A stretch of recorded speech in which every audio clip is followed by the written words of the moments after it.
Mary শুরুতে আপনাকে জানিয়ে রাখতে চাই, সার্বজনীন পেনশন স্কিম বাতিলের দাবিতে শিক্ষকরা যে টানা আন্দোলনটি চালিয়ে যাচ্ছিল,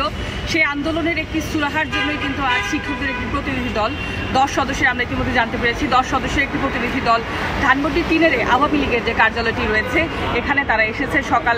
11:30 নাগাদ, এবং 11:30 থেকে শুরু করে কিন্তু এখন অবধি কিন্তু শিক্ষকদের সাথে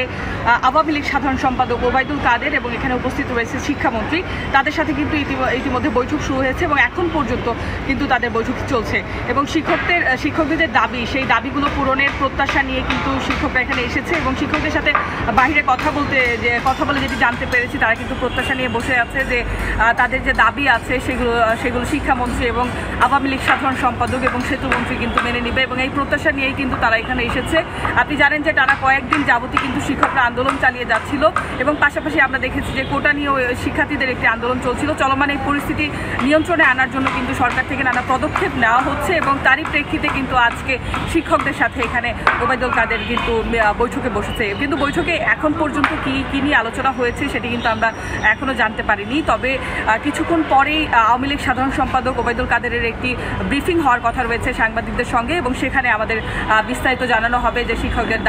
দাবিগুলো কতটুকু মানা হয়েছে বা এটার সুরাহা আসলে কি হবে সেটি নিয়ে কিন্তু কিছুক্ষণ পর ওবায়দুল কাদের সাংবাদিকদের সাথে বসবে, তখন কিন্তু আমরা আরও বিস্তারিত আপনাদেরকে জানাতে পারবো। এই ছিল আপাতত